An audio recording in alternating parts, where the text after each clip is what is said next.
Om Awignamastu Namo Sidam. Om Swastiastu. Pujastuti Angayu Bagyo kita aturkan kepada Ida Sang Yang Widiwasa atas segala asung kertawara nugraha yang diberikan pada kita semua, sehingga pada kesempatan ini kita dapat melaksanakan kegiatan pembelajaran mata pelajaran pendidikan agama Hindu dan Budi Pekerti kelas 8.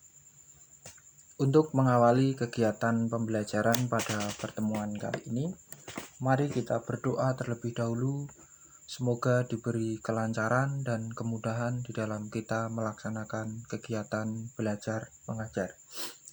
Dengan sikap asana, mantra Om Prasada Stiti Sarira Siwa Suci Nirmalaya Namah Swaha. Pranayama.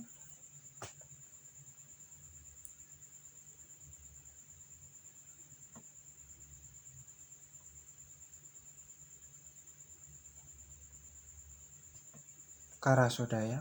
Om Sudamam Swaha. Om Ati Sudamam Swaha. Sikap Amustikarana. Gayatri mantram dilanjut dengan mantram guru. Mulai. Om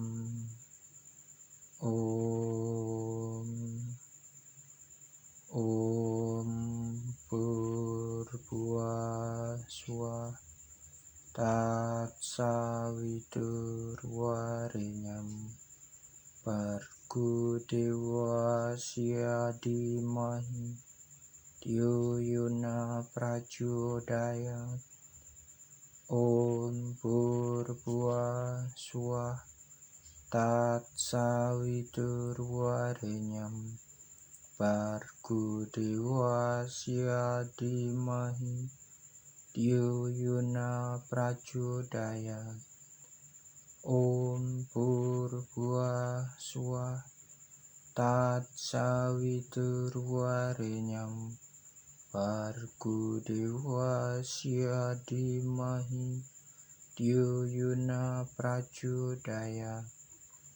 Om Guru Brahma Guru Wisnu Guru Dewa Maheswara Guru Saksat Param Brahma Tatsmai Sri Guru Weya Nama. Om Santi Santi Santi. Om.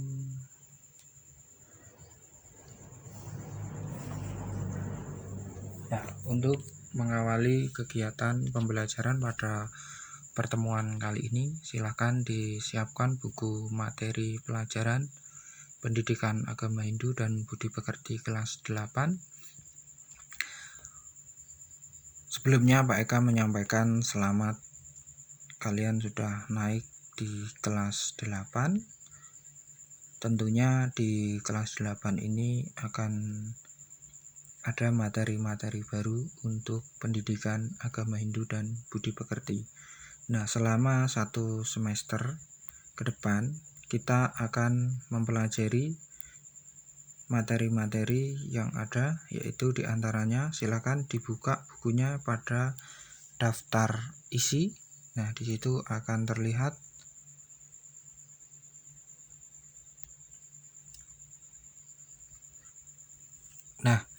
di dalam semester 1 nanti kita akan mempelajari yaitu 3 bab. Yang pertama yaitu sifat Atman dalam Bhagavad Gita. Bab kedua yaitu Sapta Timira sebagai aspek diri yang harus dikendalikan. Terus yang ketiga adalah Triguna dalam diri. Nah, langsung saja pada pertemuan ini kita akan membahas yaitu bab pertama yaitu sifat Atman di dalam Bhagavad Gita. Nah,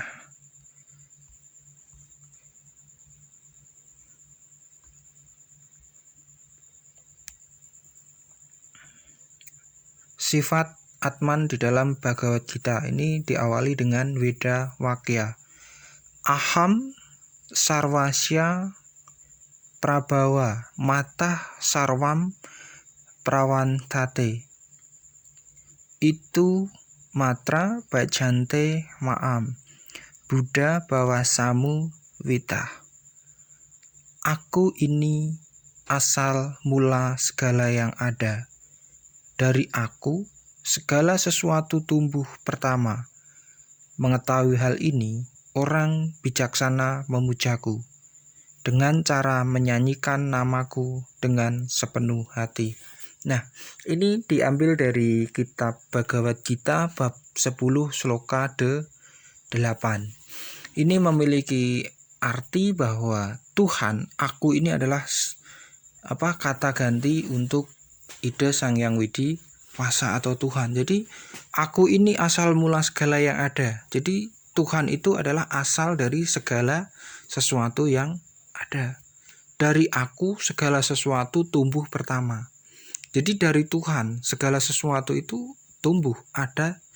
Yang pertama kali itu sumbernya adalah Tuhan. Mengetahui hal ini, orang bijaksana memujaku. Nah, ketika seseorang itu sudah mengetahui bahwa Tuhan adalah sumber dari segala yang ada dan awal dari segala kehidupan, maka orang itu tidak ragu lagi melakukan pemujaan, melakukan sembahyang. Nah, dengan cara yaitu menyanyikan namaku dengan sepenuh hati, yaitu melaksanakan pemujaan dengan sepenuh hati. Oleh karena itu, kita harus terbiasa untuk sembahyang, mengagungkan nama Tuhan, memuja ide Sang Hyang Widi Wasa, seraya meminta wara nugrahanya. Apalagi di masa seperti ini, masa pandemi virus, itu kita juga harus mendekatkan diri dengan Tuhan, percaya bahwa segala sesuatu itu bersumber dari Tuhan. Nah, yuk sekarang masuk ke materi selanjutnya, yaitu sumber hidup. Setiap makhluk hidup memiliki sumber hidup yang diperoleh dari Sang Hyang Widi. Sang Hyang Widi meresap dan ada di mana-mana dan tidak berubah-ubah, yang disebut Viyapi Viyapaka Nirvikara. Sang Hyang Widi ada di mana-mana. Beliau mampu menghidupi seluruh makhluk hidup yang ada di alam semesta. Nah, dalam agama Hindu, Atman adalah sumber hidup dari segala makhluk hidup. Atman juga diartikan sebagai sumber percikan-percikan terkecil dari Parama Atman. Atman juga diartikan sebagai sinar suci dari Brahman atau Sang Hyang Widi. Setiap yang bernafas mempunyai Atman sehingga mereka dapat hidup. Atman adalah hidupnya semua makhluk, termasuk manusia, hewan, tumbuhan, dan sebagainya. Pustaka Suci Bhagavad Gita menyebutkan sebagai berikut. Aksaram Brahma Paramam Swambhawa Diatman Usyate Buddha Bawa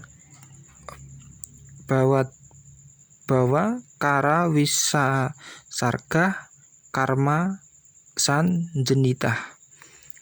Makhluk hidup yang tidak dapat dimusnahkan dan bersifat rohani disebut Brahman. Jadi makhluk hidup yang tidak dapat dimusnahkan dan bersifat rohani itu disebut Brahman. Brahman atau Tuhan yang Maha Esa. Jadi beliau itu kekal abadi. Tuhan itu tidak dapat dimusnahkan. Nah, di dalam pustaka suci Weda disebut dengan Brahman atau ide Sang Hyang Widi Wasa, yaitu makhluk yang tidak dapat dimusnahkan.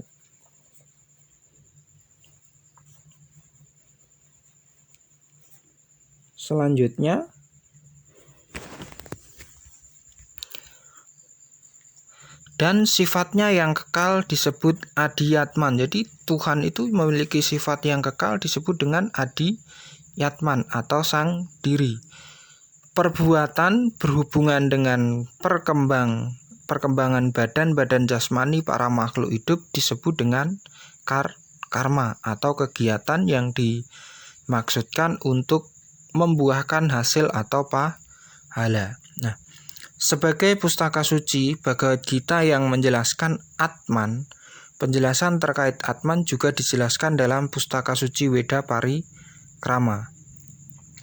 Dalam pustaka suci Weda Parikrama disebutkan bahwa Eko Dewa Sarwa Bhutesu Gudah Sarwa Viapi Sarwa Bhuta Ratma Karma Dayaksa Sarwa Bhuta Diwasa Saksi Keto Kewala Nirgnaska, satu zat yang bersembunyi dalam setiap makhluk yang mengisi semuanya, yang merupakan jiwa batin semua makhluk, raja dari semua perbuatan yang tinggal dalam semua makhluk, saksi yang hanya terdapat di dalam pikiran saya. Nah, kutipan sloka di atas menjelaskan bahwa setiap makhluk hidup diresapi oleh zat yang disebut dengan Atman. Dalam diri makhluk hidup terdapat Atman. Semua kegiatan yang kita lakukan, Atman menjadi saksinya. Atman yang terdapat pada setiap makhluk hidup bersumber dari Sang Hyang Widi. Sang Hyang Widi adalah pencipta, pemelihara, dan pengembali seluruh isi alam semesta. Atman yang telah masuk ke dalam tubuh manusia disebut Jiwatman. Nah, jadi Atman di dalam diri manusia itu disebut dengan Jiwatman. Jiwatman adalah Atman yang telah masuk ke dalam tubuh dan memberikan kekuatan hidup. Apabila seseorang meninggal, maka Atmanya akan keluar dari tubuhnya. Banyak orang mengatakan bahwa Atman sama dengan roh. Namun sesungguhnya roh itu berbeda dengan Atman. Roh adalah badan astral atau badan halus yang membungkus Jiwatman yang telah meninggal. Roh ini yang akan dilahirkan kembali dengan segala karma wasananya. Atman yang telah memasuki badan manusia akan terpengaruh sifat-sifat keduniawian. Atman yang terpengaruh sifat keduniawian menjadi bodoh atau tidak mengetahui jati dirinya. Atman telah terbelenggu oleh badan manusia. Atman menjadi avidya. Avidya itu artinya gelap. Dia tidak berpengetahuan. Atman sebagai sumber hidup selalu menjadi bahan perbincangan bagi para tokoh spiritual. Para tokoh tersebut menginginkan pengetahuan yang mendalam dan benar terkait Atman. Terdapat beberapa pandangan terkait Atman, yaitu Advaita Vedanta memahami Atman sebagai Brahman seutuhnya, sehingga Atman memiliki sifat yang sama dengan Brahman. Sifat-sifat ini adalah sama, berada di mana-mana tanpa terikat ruang dan waktu, maha mengetahui, tidak berbuat dan tidak menikmati. Atman yang meresapi seluruh makhluk hidup pada dasarnya memiliki sifat yang sama dengan Brahman. Namun Atman dalam diri manusia terkesan tidak memiliki sifat yang sama dengan Brahman karena terpengaruh oleh avidya atau kebodohan. Nah, sekarang di dalam Vasista Dvaita Vedanta memahami Atman sebagai bagian dari Brahman. Ibarat sebiji buah delima. Buah delima merupakan Brahman, sedangkan biji-bijinya merupakan Atman. Atman yang menghidupi manusia disebut Jiwatman. Jiwatman yang terdapat dalam diri benar-benar terlihat bersifat pribadi dan berbeda dengan Brahman. Sesungguhnya Jiwatman muncul dari Brahman dan tidak pernah di luar Brahman. Tetapi sekalipun demikian, ia menikmati keberadaan pribadi dan akan tetap merupakan sesuatu kepribadian selamanya. Nah, Dwaita Vedanta memahami bahwa Atman berjumlah sangatlah banyak. Atman yang satu berbeda dengan Atman yang lain. Setiap Atman memiliki pengalaman, cacat, dan sengsaranya sendiri-sendiri. Atman itu kekal dan penuh kebahagiaan karena ada hubungan dengan benda. Atman itu mengalami penderitaan dan kelahiran yang berulang-ulang. Selama Atman terbelenggu sifat keduniawian, Atman akan tersesat dalam samsara, mengembara dari satu kelahiran ke kelahiran yang lain. Demikian keyakinan adanya Atman yang terbelenggu oleh badan, indria, ahamkara, manas, budi, dan cita sehingga tidak dapat memancarkan sinarnya yang asli dan terang.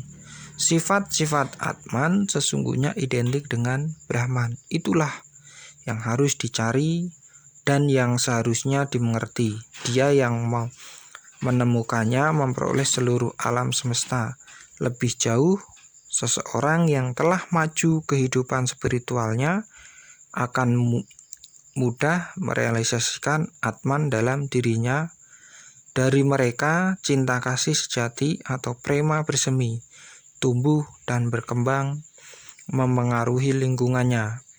Baginya, semua makhluk adalah satu keluarga, saling bersaudara, yaitu Wasudeva Kutumbakam.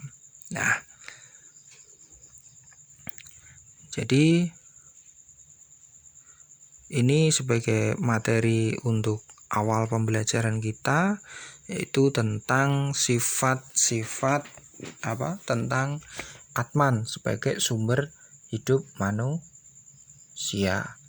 Nah, jadi ada beberapa pandangan terkait dengan Atman tadi.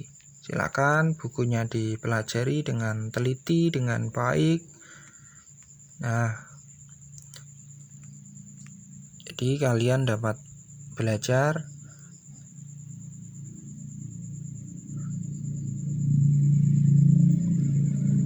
kemudian sebagai tugasnya ini untuk latihan di halaman berapa ini, yaitu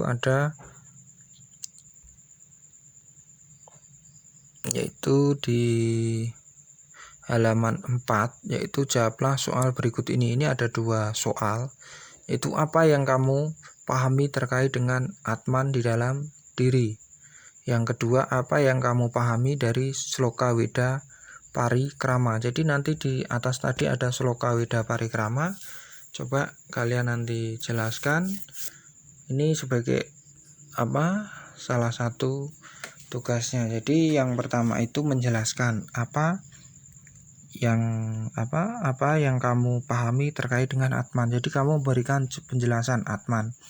Karena bahwa percaya adanya Atman itu merupakan bagian dari panca srada, yaitu srada yang kedua. Di sini nanti sebelum jauh kita membahas tentang sifat Atman, maka 2 pertanyaan ini untuk dijawab terlebih dahulu.